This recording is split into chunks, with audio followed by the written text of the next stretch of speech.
This was the addition everyone was screaming for since the post-credits scene of the first movie, and man, did they deliver. He's not just a mount. He's like the chaotic younger brother Mario never knew he wanted. See, this is where I get controversial. I love Yoshi. Everyone loves Yoshi.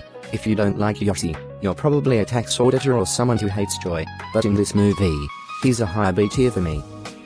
Don't throw your headset at me, MrBat. Hear me out.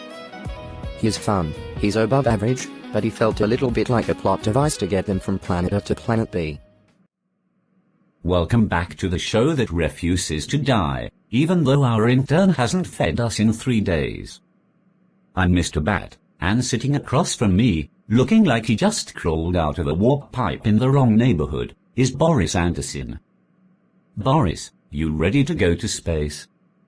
Because today we are diving head first into the brand new Super Mario Galaxy movie. And before you ask, no, we aren't just talking about it. We're ranking every single character from this interstellar fever dream on our official tier list. S tier for the legends, F tier for the absolute garbage.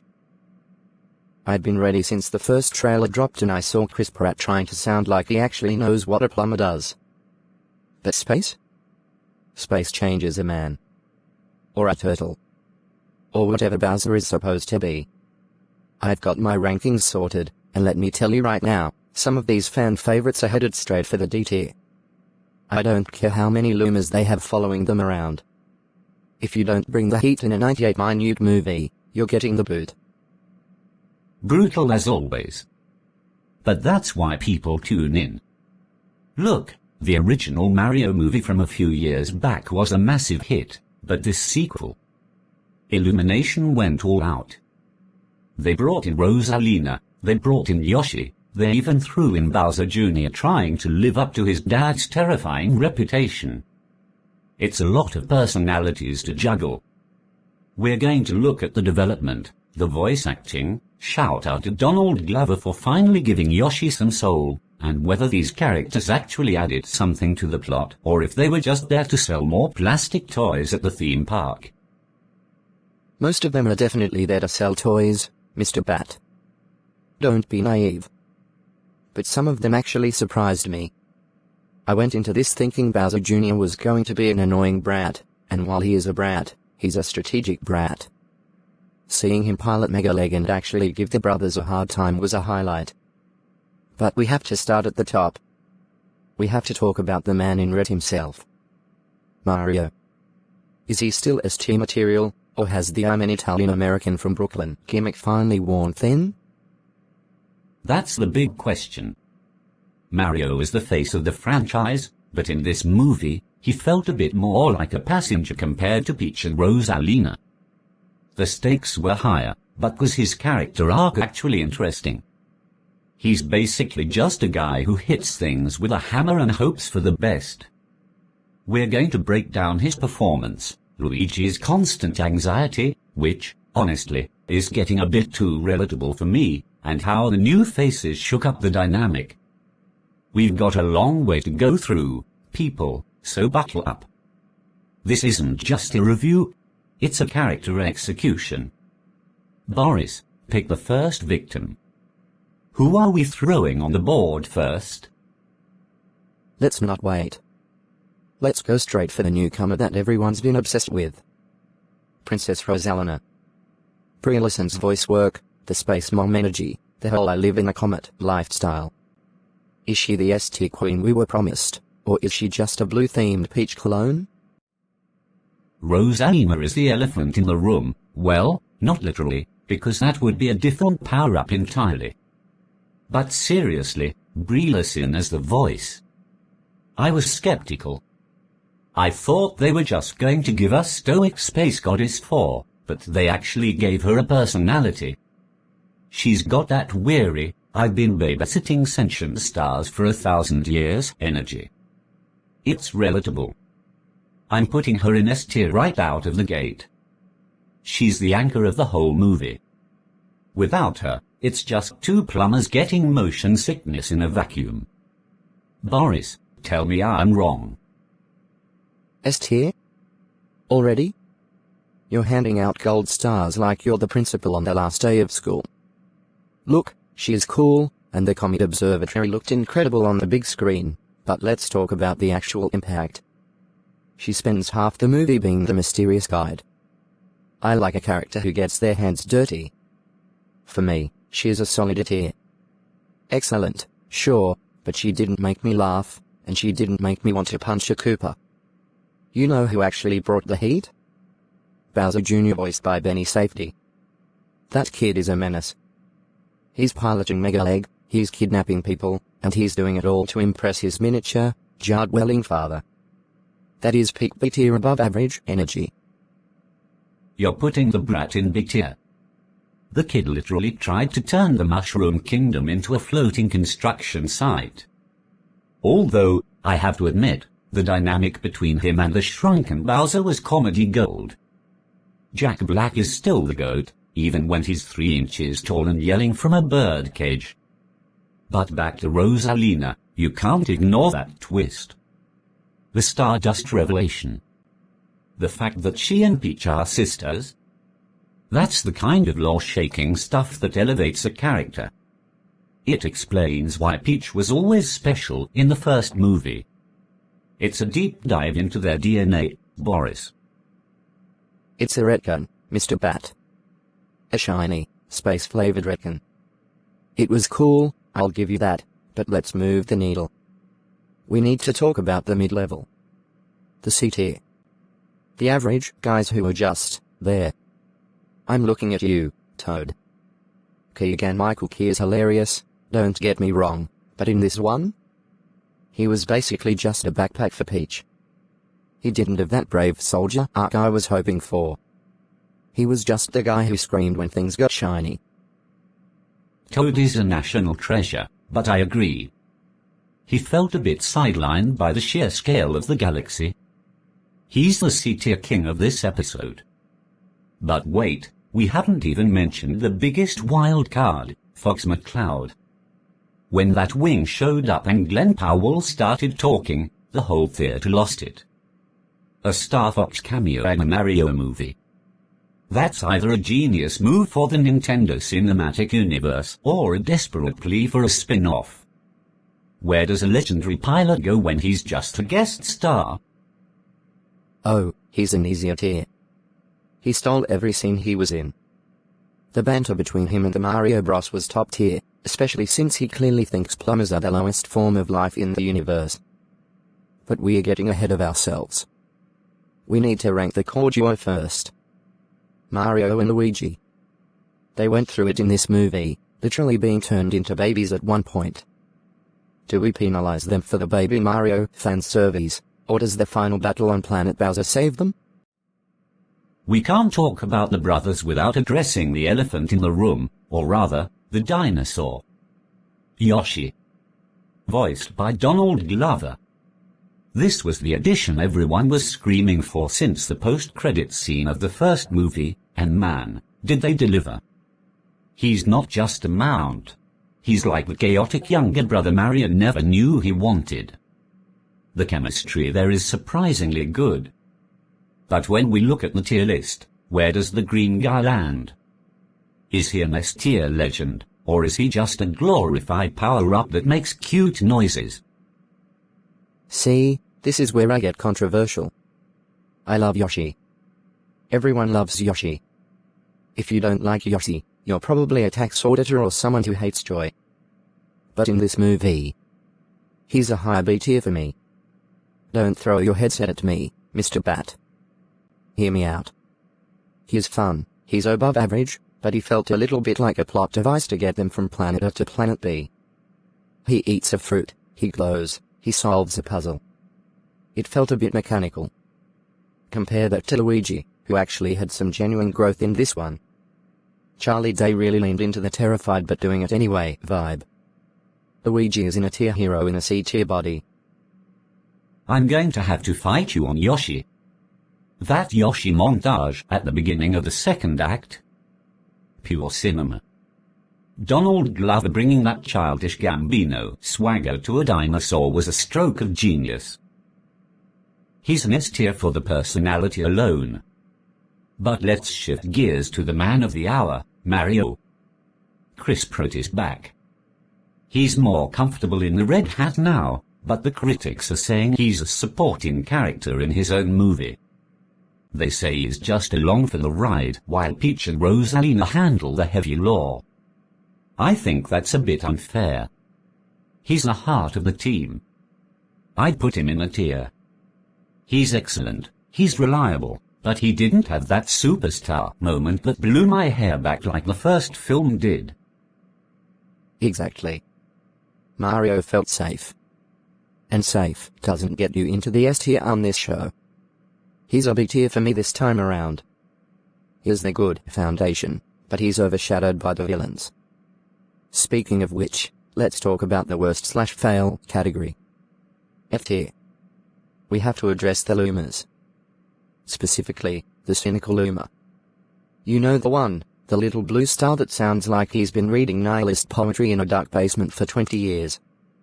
Every time he opened his mouth to talk about the sweet release of the void, the kids in my theater looked confused and the parents looked concerned. Oh, come on. The nihilist Luma is the best part. That's peak humor for the adults in the room.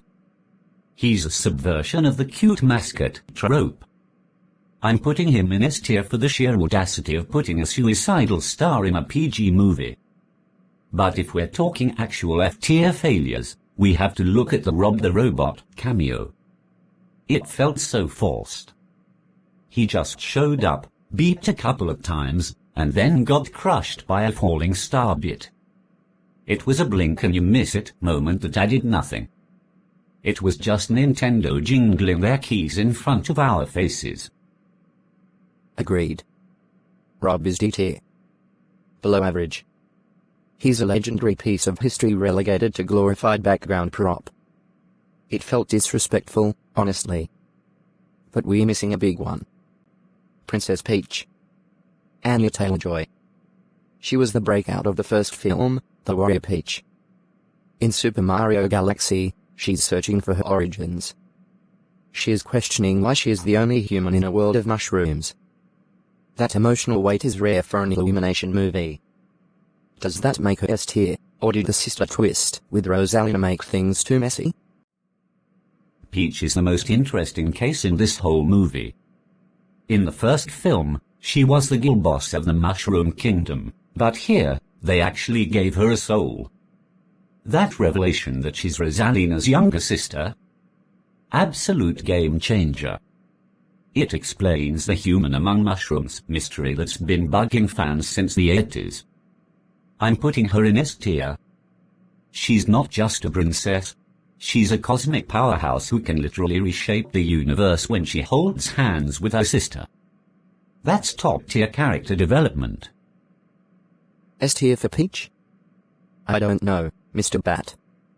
I like the sister twist, but it felt a little convenient.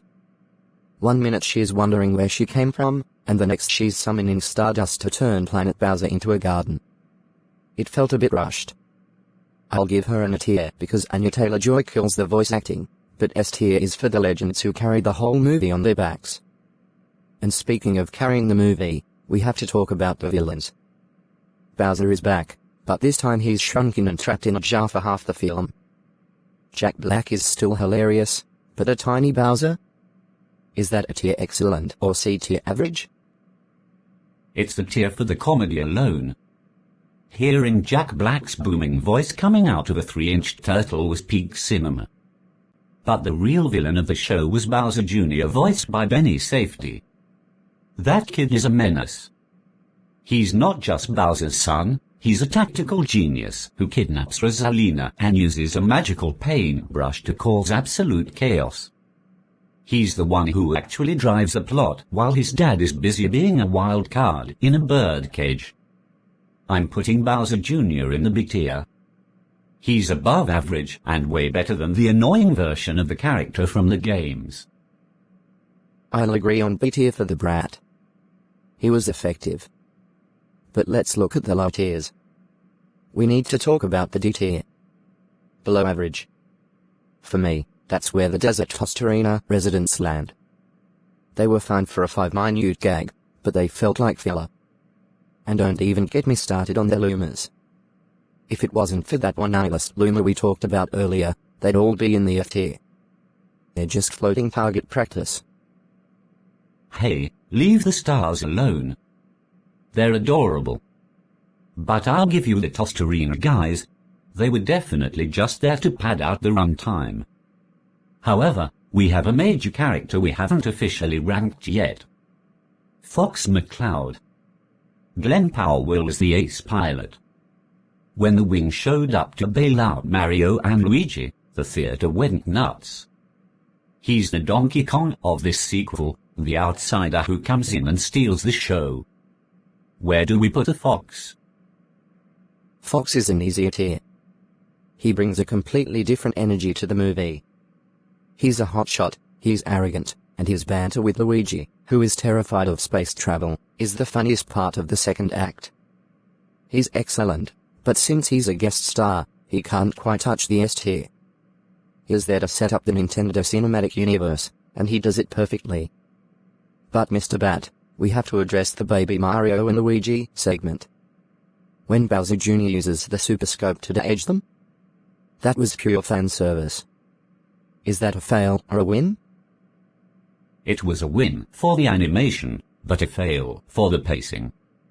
It felt like they just wanted to sell Baby Mario plushies at the gift shop. I'm putting that specific version of the characters in the D tier. It was cute for 30 seconds, then it just got in the way of the action. But Yoshi saving them from the Tyrannosaurus. That salvaged the whole sequence. Yoshi is the MVP of the baby arc, which keeps him high on my list. We're halfway through the tiers, Boris, but we still haven't settled on the ultimate F tier. Who is the absolute worst character in Super Mario Galaxy? Alright, we've been dancing around the big guy long enough. Let's talk about Bowser. Jack Black is back, but like we mentioned, he's spent a good chunk of the movie shrunken down in a jar. It's a bold move, taking your most iconic villain and turning him into a desktop ornament. But honestly, I think it worked. It allowed for that unlikely ally dynamic with Mario and Luigi that we see in the RPGs. Seeing a 6-inch tall Bowser trying to maintain his dignity while being carried around in Luigi's pocket is pure tier comedy. It's excellent, it's fresh, and it didn't feel like a repeat of the first movie's Peach's routine. I'm going to have to stop you right there, MrBat. A tier? For a jar dweller? Look, Jack Black is a legend, and his vocal performance is the only thing saving that character from being a total D-tier disaster. My problem is that it neutered the threat. Bowser is supposed to be the king of the Koopas, the guy who makes the stars tremble. Instead, he's a gag. While he's busy being funny, the real heavy lifting is done by Bowser Jr., who, let's be real, is way more intimidating in this film. I'm putting Jar Bowser in the C tier. He's average. He's a comic relief character who stayed in the jar a little too long for my taste. You're just a hatter, Boris. The will he, won't he redemption arc with his son was the emotional core of the movie. But fine, if you want a real villain, let's talk about the F tier. The worst/fail of the movie. For me, it's the Lumas. Not the nihilist one, he's a king, but the rest of them. They're just iridescent squeaky toys. They spend 90 minutes floating around yelling mama at Rosalina. It's cute for 5 minutes, but by the end of the second act, I was rooting for Bowser Jr.'s vacuum cannon to suck them all up. They added zero to the plot other than being marketable plushies. Absolute F tier. Oh, I'll go one lower if I could. The Lumas were annoying, but did you see the Pikmin cameo? They literally just showed up in the garden for 3 seconds, tripped over a rock, and vanished. Why? To tell us a Pikmin movie is coming in 2028? It was the most blatant, soulless cinematic universe bait I've seen since the post-credits of a Marvel movie. D tier. It was below average and took me completely out of the space opera vibe. If you're going to put Captain Elima's backyard in a Mario movie, at least give them something to do. Fair point. The cameos were definitely hit or miss. But let's bring it back to a win. Donald Glover as Yoshi. We've touched on him, but we need to rank him officially. He's the most loyal character in the franchise, and Glover gave him this soft, childlike sweetness that actually made me care when he got separated from Mario in the Stingray Galaxy. I'm sticking to my guns, S tier. He's the best of the best and the most faithful adaptation of a game character I've seen in years. He's the reason the Baby Mario section was even watchable. I'll give you an A tier for Yoshi, but S is sacred, Mr. Bat. Only Rosalina and maybe the Fox McCloud cameo deserve the top spot for how they shifted the tone of the whole franchise. Speaking of tone, what about the Honey Queen? She was massive, she was terrifying, and she had about 4 minutes of screen time. Is she a mid-C tier, or does her sheer scale push her higher? Because I've got a feeling she's going to be a love it or hate it character for the fans. Speaking of scale, we've got to talk about the Honey Queen. Issa Rae voicing a giant, anthropomorphic bee. I didn't have that on my 2026 bingo card. The Honey Galaxy was visually stunning, but the Queen herself. Boris, she's a C tier for me. She's average. She shows up, looks massive, gives them a fetch quest for some star bits, and that's about it. She's a plot device with wings. A very regal, slightly terrifying plot device, but a plot device nonetheless. Slightly terrifying? Mr. Bat, she is a giant bug that rules over a planet of small bugs. That's a horror movie premise disguised as a kid's film. I actually liked her, though. She had this exhausted monarch vibe that cracked me up. I'm putting her in B tier. She is above average because she didn't just give them a quest. She gave them the cold shoulder first. I respect a character who makes Mario work for his information.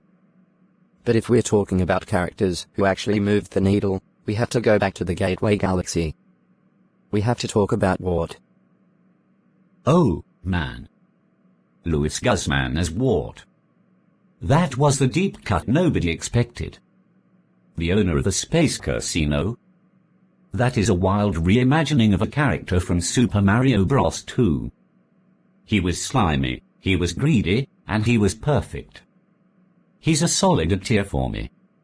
He's excellent because he brought a different kind of stakes to the movie, not end-of-the-world stakes, but I'm going to take all your coins and kick you out of my establishment stakes.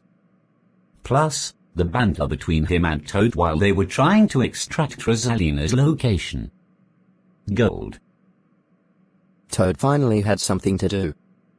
Keegan-Michael Key was channeling some serious undercover agent energy in that casino scene. I'll give Wart a B tier. He was good, but he felt like a detour. The movie really picks up when Fox McCloud enters the picture. Let's talk about that crash landing in Fossil Falls. That's where Bowser Jr. hits them with the Super Scope and turns the brothers into babies.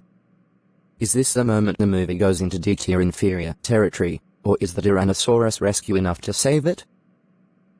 The Baby Mario and Luigi gimmick is pure F tier fail for the writing, but S tier for the marketing department. You know there are already 5 different plush eyes of Baby Luigi being sold at the Nintendo store. It felt like the movie hit a brick wall just to do a cute sequence. But then, and this is a huge then, Yoshi finds the Super Scope. Seeing a dinosaur use a 1990s light gun to restore the ages of our heroes was the most video game moment in the entire film. It was ridiculous, it made no sense, and I loved every second of it. It was pure fan service, Mr. Bat. Admit it. You're just a sucker for anything that reminds you of the Super Nintendo. For me, that whole Fossil Falls sequence was a D tier drag.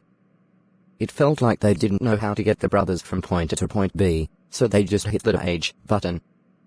But I will give credit to Yoshi. He carries that entire middle act.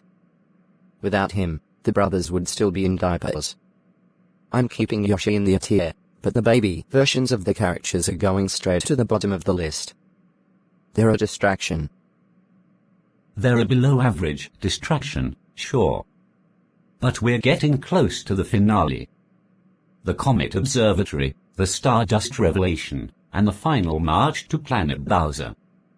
We've ranked a lot of faces, but we still haven't settled on the S-tier status of the siblings. Peach and Rosalina. The Stardust sisters. Is their bond the best thing about this movie, or did it make the lot too messy for its own good? Boris, give me your unfiltered take. The Stardust sisters reveal is the hill I'm willing to die on, Boris.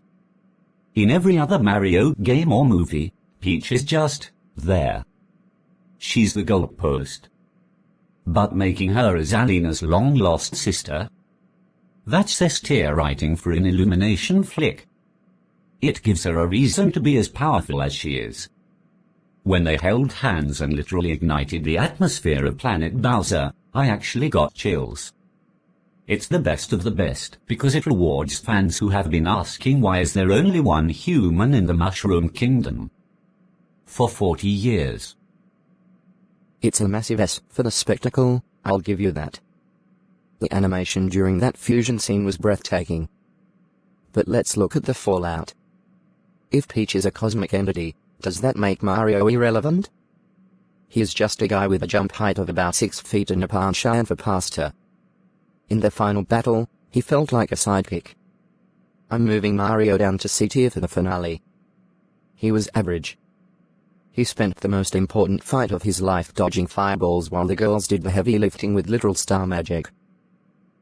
That's harsh. Mario didn't just dodge. He navigated the entire gravity-shifting platform sequence to get the star rod back to them. That takes skill. He's at least a B tier for effort. But if we're talking about inferior performances, we have to talk about Luigi in the third act. Charlie Day is great, but Luigi spent the entire climax hiding behind a Luma. I know Luigi is a coward, is his brand, but come on, man. Your brother is fighting a giant turtle and you're worried about your hat getting dirty? D tier. Below average. I'll defend Luigi to the grave, MrBat. He's the audience surrogate. He's the only one reacting normally to the fact that they are fighting a fire-breathing kaiju in deep space. His fear makes the stakes feel real. I'm keeping him in B tier because his accidental victory over the King, where he literally just tripped and knocked the wizard off his broom, was the funniest moment of the finale. It was good because it stayed true to his character. Speaking of King, let's rank the Magic Koopa. Keegan-Michael Richardson back in the saddle. He's the unsung hero of the villain side. He's basically Bowser's tired personal assistant who has to manage a toddler, Bowser Jr., and a shrunken boss in a jar. He's a solid A tier for me.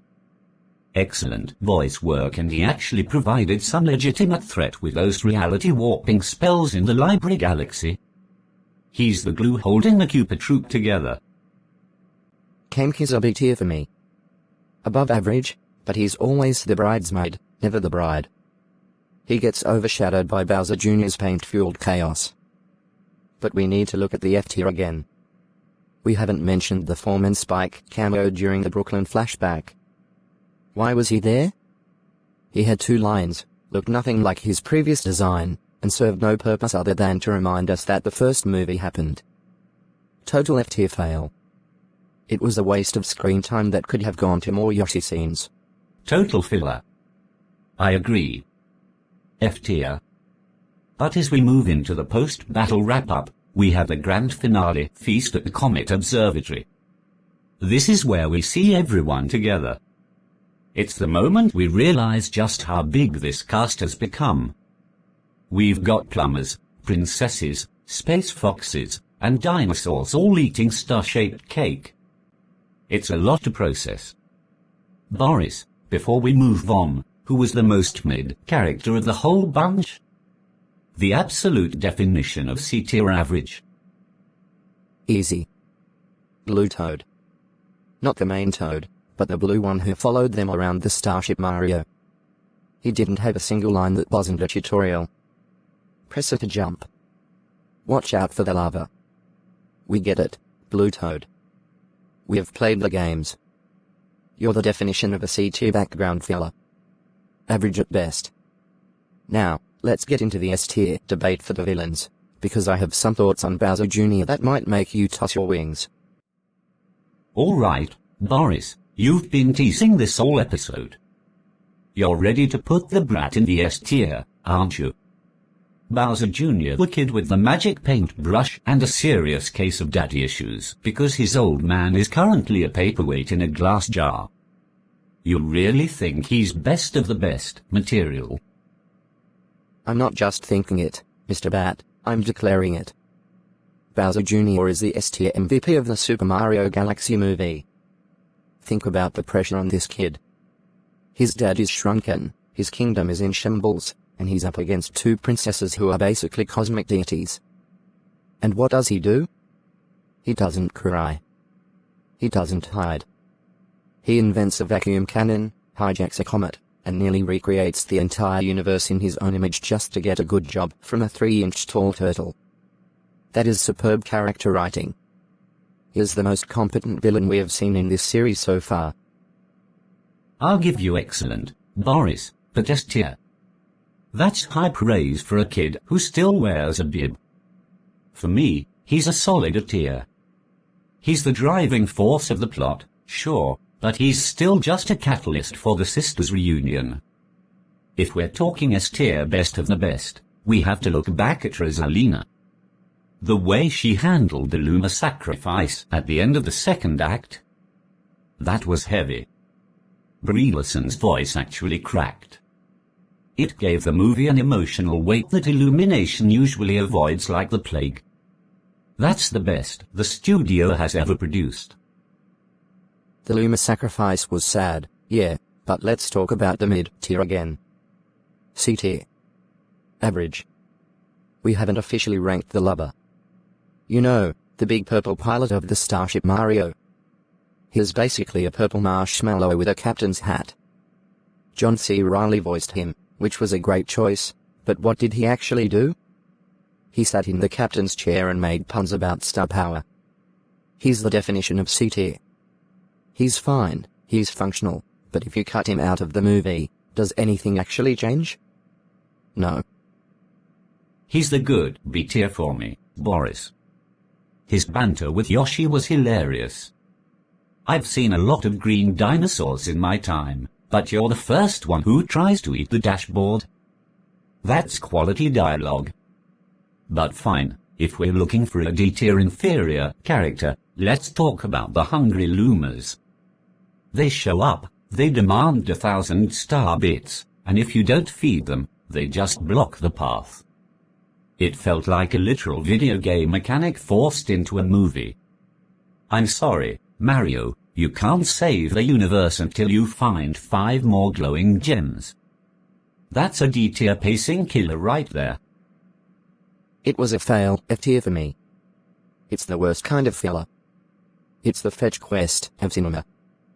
But let's shift back to the excellent A-tier. Luigi.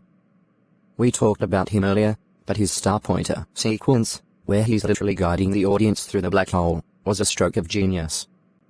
It was Charlie Day at his absolute best. He's not just a coward, he's a lucky coward. That is a very specific, very excellent niche to fill. Luigi is the A-tier heart of the franchise. I agree. But we're getting into the home stretch here. The tier list is filling up. We've got our S-tier queens and brats, our A-tier plumbers and foxes, and a whole lot of F-tier stars and robots. But what about the legacy characters? The ones who showed up in the credits. We saw a silhouette of a certain pink-haired girl with a parasol. Or was that just a tease for the Super Princess Peach spin-off? If that was a tease for Daisy, I'm moving her straight to S-tier based on potential alone. But we have to stick to the movie we actually saw. And in this movie, the worst thing was the lack of a real Mario Bowser showdown.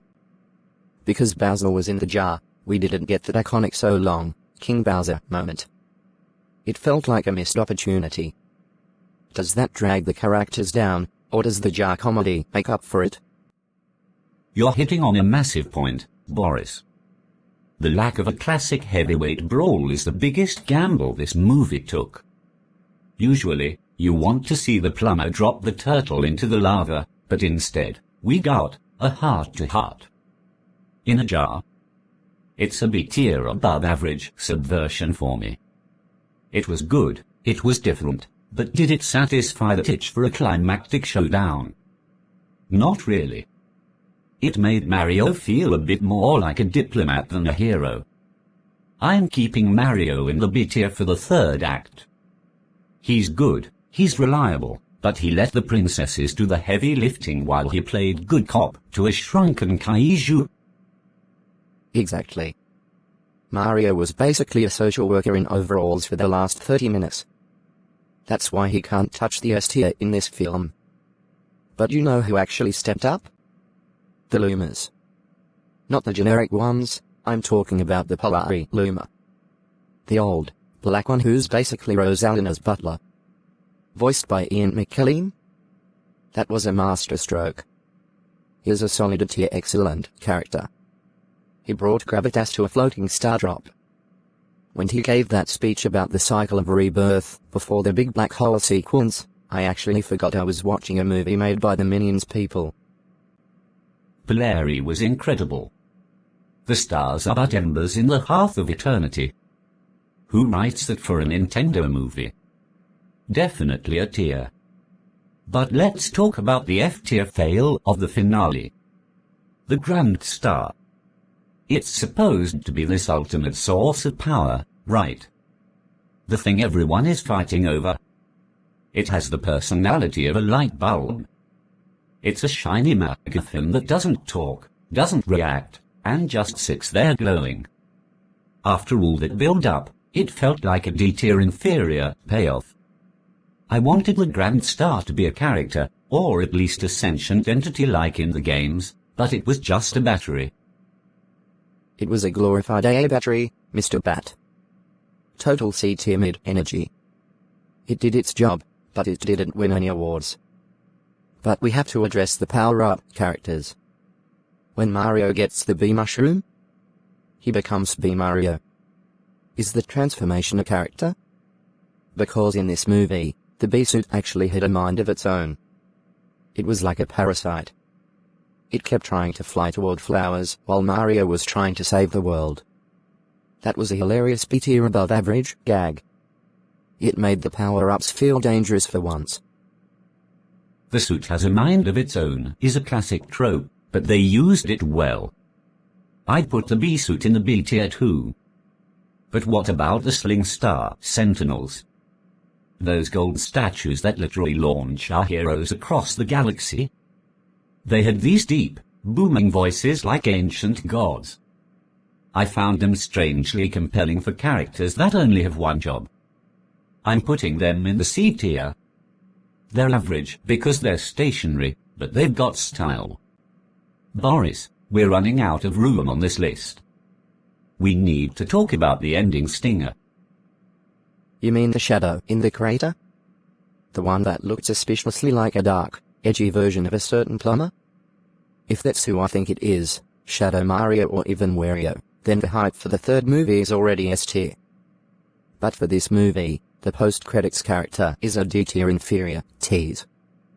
Give us a full scene, don't just show us a silhouette in a dusty hole. It felt like they were holding out on us. They're always holding out.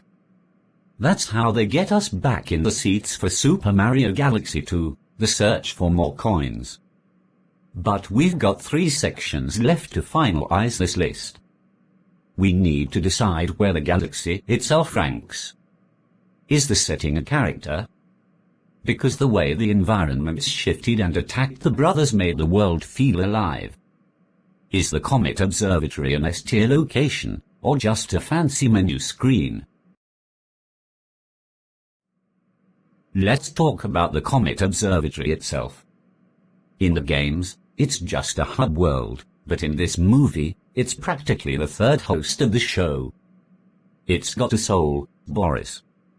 The way it hums when the grand stars are returned, and how it literally transformed into a starship to walk through the center of the universe, that's S-tier world building. It's the best of the best, because it's not just a backdrop. It's a character that protects the Lumas. If the observatory was a person, I'd buy it a drink. It's a building, Mr. Bat. Calm down. You're ranking architecture in the S-tier now? That's where I draw the line. The observatory is a solid B-tier above average location, but let's get back to the actual people, or turtles. We haven't officially placed the Koopa Troop. I'm talking about the rank-and-file Goombas and Koopas in spacesuits. Seeing a Goomba in a tiny glass helmet trying to walk in zero gravity was the highlight of the first act. They are the kings of C-tier average. They're just doing their jobs, man. They're union workers in a galaxy they didn't ask to be in. I'll give the Space Goombas a B-tier for the visual gag alone. But what about the Camilla boss fight? That giant Magic Koopa pirate queen who took over the deep dark galaxy? She was voiced by Octavia Spencer, and she brought a level of I'm too old for this energy that I absolutely love. She's an A-tier excellent villain for me. She wasn't just a lackey. She felt like she had her own agenda.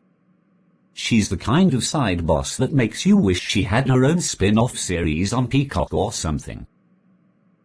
Camilla was excellent, I'll give you that. The ship-to-ship combat with the fireballs was peak animation. But we need to look at the D-tier inferior side again. What about the Silver Stars? You remember them? They show up in the Gusty Garden segment. You have to collect 5 of them to make a big star. It was the most blatant video game logic moment in the entire script. It stopped the movie dead in its tracks. D-tier. It felt like I was watching someone else play a level while I was stuck in the backseat. It was a bit of a pacing killer, sure. But Gusty Garden is also where we met the bunny thieves. The Star Bunnies. They're fast, they're annoying, and they stole Mario's hat. I'm putting them in the F-tier. Fail. I don't care how cute they are. If you steal the iconic red hat and make us watch a 3-minute chase scene in the middle of a galactic crisis, you're a villain in my book. They added nothing but frustration. Agreed. The bunnies were a mistake. But let's talk about a win. The soundtrack. If the music was a character, it's S-tier. But since we're ranking personalities, let's look at the Luma shopkeeper. The one that hangs out in the shop and eats starbits to give you life mushrooms. He's got that shady street vendor vibe. Hey kid, you want some extra health? It'll cost you your soul. And 20 bits. I'm putting him in B-tier. He's above average, because he's the only Luma with a business model. He's a hustler. I respect the grind. But as we head toward the final tally, we have to address the grand finale sacrifice. When the black hole opens up and the Lumas dive in to reset the universe. That hit hard. It turned a fun Mario movie into a philosophical debate about life and rebirth. Does the universe reset count as a character? Because it felt like a force of nature that humbled everyone, including Bowser. It's the Deus Ex Machina of the year, Mr. Bat. I'm putting the universe reset in the C tier.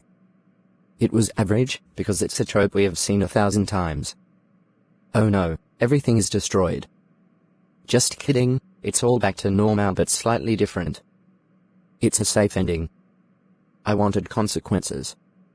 I wanted someone to stay shrunken in a jar forever. Speaking of which, where did we officially leave the shrunken Bowser? Is he still in the jar in the credits? We are at the business end of the list now, the penultimate stretch.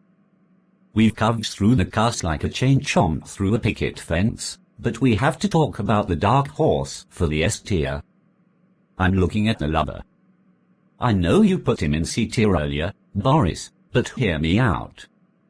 In the final moments, When the galaxy is collapsing and everyone else is screaming, Lubber is the one who keeps the Starship Mario steady. He's the blue-collar hero of the cosmos. He's the best of the best because he's the only one who actually knows how to fly the damn house. A purple marshmallow in a captain's hat is not an S-tier hero, Mr. Bat. I'm standing my ground. He's a B-tier above average pilot at most. If we want to talk about true tier excellent characters we haven't officially placed yet, let's talk about Captain Toad. The guy has a backpack that weighs more than he does, he can't jump, and yet he's out there in the deepest reaches of the space junk galaxy finding treasure. That is great. That is determination. He's a tier because he represents the average Joe who is completely out of his depth but refuses to quit. Captain Toad is a legend, I'll give you that. He's definitely a tier. But we need to address the fail category one last time before we hit the finale. We have to talk about the spike-top cameos. They were everywhere. Crawling on ceilings, hanging out in the background, they didn't do anything. They were just there. It felt like the animators had a copy-paste button for spiky turtles and they just went ham with it. D tier. Below average. They didn't even provide a challenge. Mario just spun them into the abyss and moved on. They were environmental hazards, Mr. Bat, not characters. But fine, put them in the D tier. Now, let's talk about the S tier villain debate again. We put Bowser Jr. up there, but what about the Cosmic Mario? That shadowy reflection that races you through the obstacle courses. He doesn't say a word, but he's terrifying. He mimics your every move. He is the literal personification of your own failures coming back to haunt you. For a kid's movie, that is some deep, S-tier psychological horror. Cosmic Mario is a B tier for me. He's above average as a gameplay mechanic, but as a character, he's just a purple ghost. He lacks the personality of a Jack Black or a Benny Safdie. But you know who did have personality? The Star Bunnies in the final act. When they finally stop running and start helping you find the hidden paths in the dark. That's a C-tier average redemption arc. They went from F-tier annoyances to C-tier plot devices. It's progress. I still want to kick them into a black hole, but I'll allow the C tier. So, let's look at the board. We have got Rosalina and Peach sitting pretty in the S tier. We've got Bowser Jr. and Fox McCloud fighting for space in the A tier. And we have got Mario, the literal star of the show, chilling in the B tier because he spent too much time talking to a jar. Does that feel right to you, Mr. Bat? The main character isn't even in the top 2 tiers of his own movie. It's a tragedy, but it's the truth.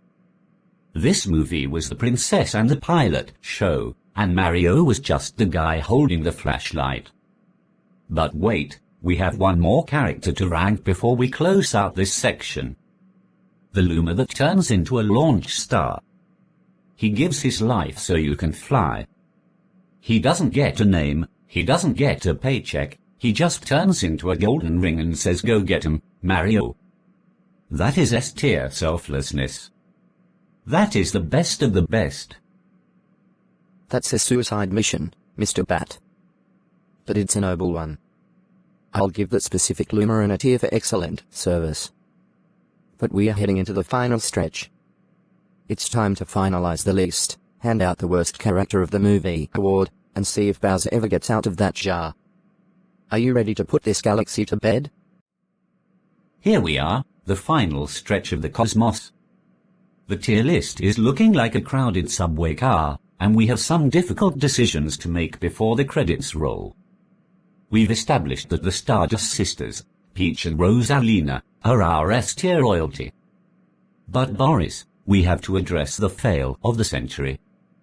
The absolute F-tier worst of the worst. For me, it's the star bits. Not the items, but the sentient star bits in the background of the final feast. They don't have faces, they don't have limbs, and they just jiggle. They're glorified confetti with a pulse. Total F tier. They took up a rendering budget that could have gone to more Fox McCloud wing stunts. Confetti with a pulse? That's cold, Mr. Bat. But I'm going to one-up you on the F tier. The Polari Lumas sacrifice. Not the act itself, that was a tier, but the fact that he was back in the credits. He literally resets with the universe and is back to serving tea like nothing happened. It completely undercut the emotional stakes of the second act.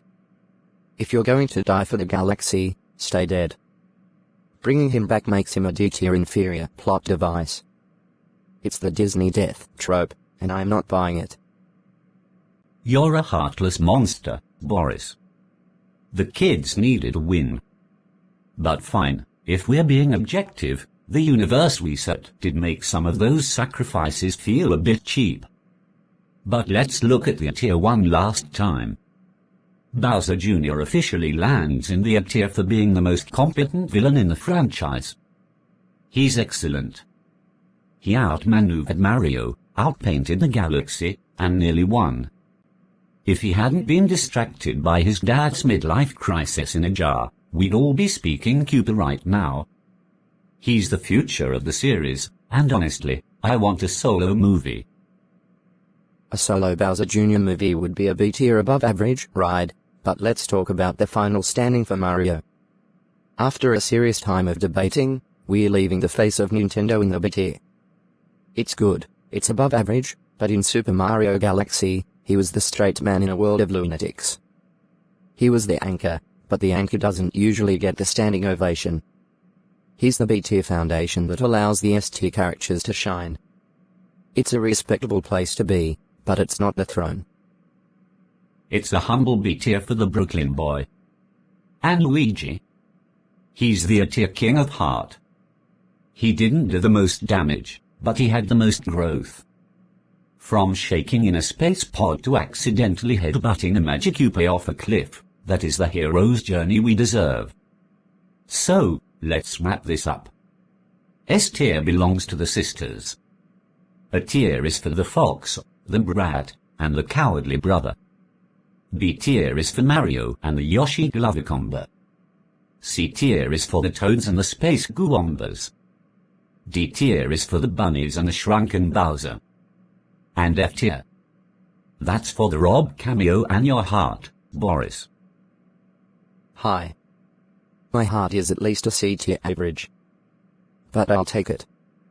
This movie was a wild ride. It proved that Nintendo isn't afraid to get weird, get cosmic, and even get a little bit dark. Whether you love the sister twist or hated the jar gimmick, you can't deny that Super Mario Galaxy is the most ambitious animated film of 2026. It's a visual masterpiece that managed to make us care about a floating blue star who wants to embrace the void. And that is the final word from the booth. The tier list is locked, the galaxy is saved, mostly, and Bowser is currently eating high-quality lettuce in a princess's garden. Thanks for tuning into this deep dive review of the Super Mario Galaxy movie. We've got more reviews, more tier lists, and more unfiltered nonsense coming your way soon. I've been MrBat, he's been Boris Anderson, and we are out of here before the Lumas decide to reset our studio. See you in the next one.